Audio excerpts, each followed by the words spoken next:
नमस्कार, मैं अभिनंदन। टीवी के मैटनी शो में नफरत का खेल फिर से चालू है और इसे देखने वालों को अब मजा भी आ रहा है। खैर, पत्रकारिता की असली जिम्मेदारी समाज को सच दिखाना होता है, सामाजिक संतुलन को बनाए रखना होता है।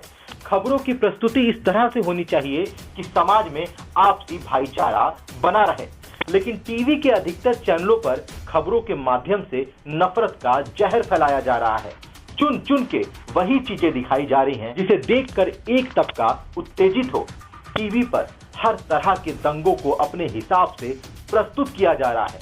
डिबेट शो में तरह तरह के उदाहरण दिए जा रहे हैं, लेकिन ऐसा कोई भी उदाहरण नहीं दिया जा रहा है जिससे समाज में एकता और शांति का संदेश जाए। ऐसा एक बहुत बड़ा उदाहरण है उत्तर प्रदेश के जनपद गाजीपुर का, जिसका जिक्र इन दंगों के बीच में नहीं होता है। खबरें तो आई थी, लेकिन कुछ दिनों के लिए आई और फिर गायब हो गए। ये कोई फिल्म नहीं है जिसमें हिंसा को देखकर आप इसको एंजॉय करें। इन खबरों का असर वास्तविक जीवन पर पड़ता है। लोग अपनों को खोते हैं, घर बर्बाद हो जाते हैं।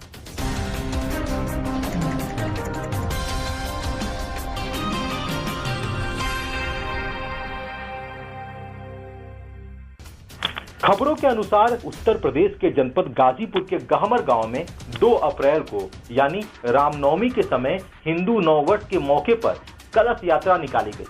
जैसे ही ये यात्रा गांव के दक्षिण मोहल्ले के पास जमा मस्जिद के सामने पहुंची तो यात्रा में शामिल भगवा गमछा डाले कुछ युवकों ने मुख्य द्वार फांदकर मस्जिद में खूब उत्पात मचाया। बाद में मस्जिद की मीनार पर चढ़कर भगवा झंडा लहराया और मुख्य द्वार को रंग से पोत दिया। इस गांव के कुछ मुस्लिमों का कहना है कि वह झगड़ा नहीं चाहते थे, इसलिए उन्होंने उन युवकों को कुछ भी नहीं कहा। पुलिस ने इस मामले में झंडा लहराने व धार्मिक नारे लगाने वाले 9 युवक को गिरफ्तार कर जेल भेज दिया है। यह लड़का नाबालिग बताया जाता है।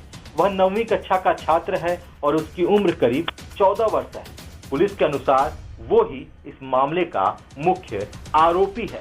गहमर भारत का सबसे बड़ा गांव है। कहा जाता है कि यहाँ हर घर से एक व्यक्ति सेना में जाता है। ये पूरा क्षेत्र जमनिया विधानसभा में आता है और इस विधानसभा में मुस्लिम बाहुल्य है। उनकी जनसंख्या करीब 1.25 लाख के आसपास है, लेकिन फिर भी मुस्लिमों ने इस घटना की शिकायत किसी से नहीं की। प्रशासन ने वायरल वीडियो के आधार पर स्वतः संज्ञान लिया। तो क्या इस बात का प्रचार नहीं होना चाहिए? लेकिन टीवी के मैटनी शो में इस घटना का उदाहरण नहीं दिया जाएगा। टीआरपी जो खराब हो जाएगी। उत्तर प्रदेश में कानून की किताब में गुंडे, बदमाश, दंगाइयों, माफियाओं का नाम दर्ज कर बुलडोजर को ब्रांड बना दिया गया। अब बुलडोजर का ट्रेंड बाकी राज्यों में भी पहुंच चुका है। यूपी से चला बुलडोजर अब देश के 5 राज्यों में पहुंच चुका है। खरगोन में हुई हिंसा हो या जहांगीरपुरी में हुई हिंसा, हर हिंसा के बाद अवैध निर्माण पर बुलडोजर चलता दिखाई दे रहा है। सवाल ये भी उठने लगा है कि क्या बुलडोजर के सहारे अब 2024 के लोकसभा चुनाव पर रास्ते को तैयार किया जा रहा है। देश की राजधानी नई दिल्ली के हिंसाग्रस्त जहांगीरपुरी में भी बुलडोजर चला।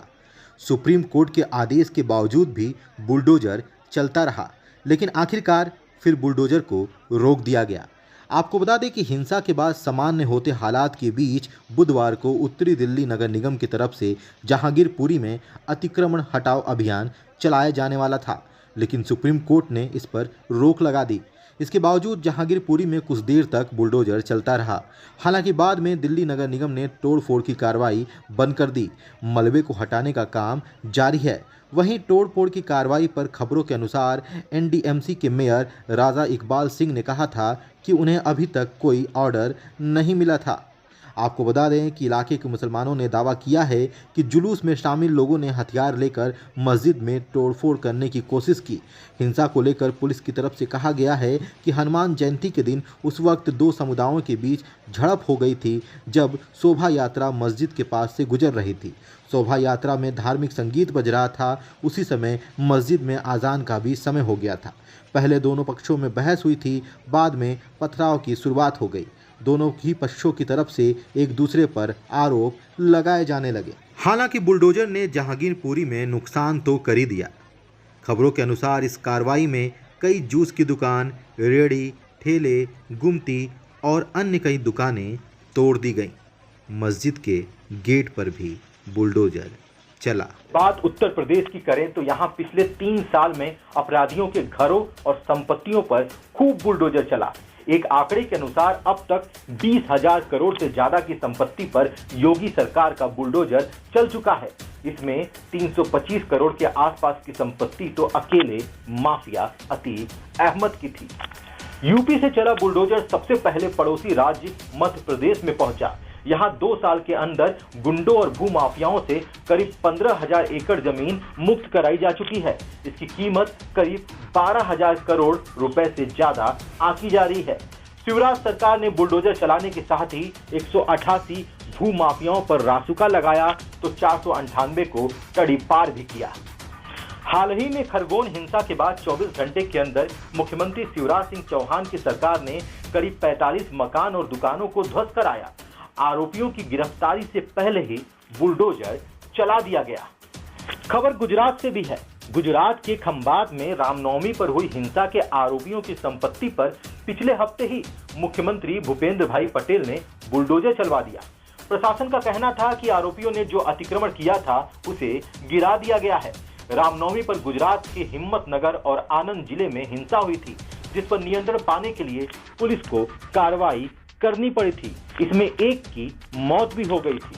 वहीं बात यदि हरियाणा की करें तो हरियाणा के सिरसा में मनोहर लाल खट्टर की सरकार ने भी योगी आदित्यनाथ का बुलडोजर स्टाइल अपना लिया है।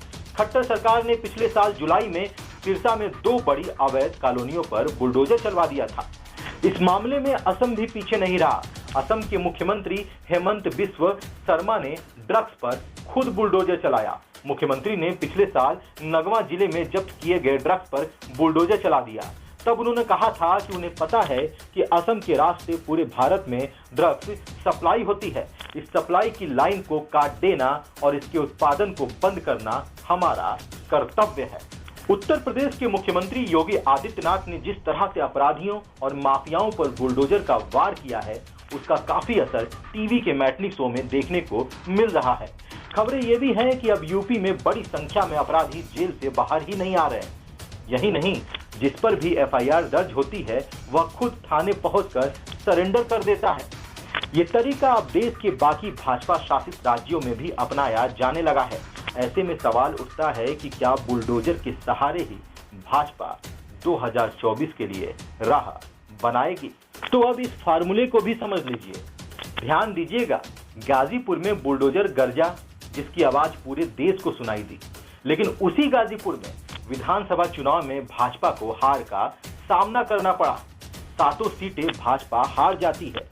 केवल गाजीपुर ही नहीं, आसपास के कई जनपदों में भाजपा का खाता भी नहीं खुला और इसी गाजीपुर में भाजपा के एक भी विधायक नहीं है और मस्जिद पर भगवा झंडा लगाया जाता है, लेकिन दंगा नहीं होता है। जानकारों का मानना है कि यहाँ के लोग अब समझ गए हैं कि कुछ अराजक तत्वों की वजह से हम अपने भाईचारा के वर्षों पुराने रिश्ते को नहीं तोड़ सकते। अब सबको इस पर गंभीरता से चिंतन करना चाहिए। आप पहले घर के अंदर के झगड़ों को खत्म करें और देश का विकास होने दें। सरकार पर दाग ना लगाएं। और भी महत्वपूर्ण खबरें आपके बीच में लेकर आएंगे। तब तक के लिए धन्यवाद।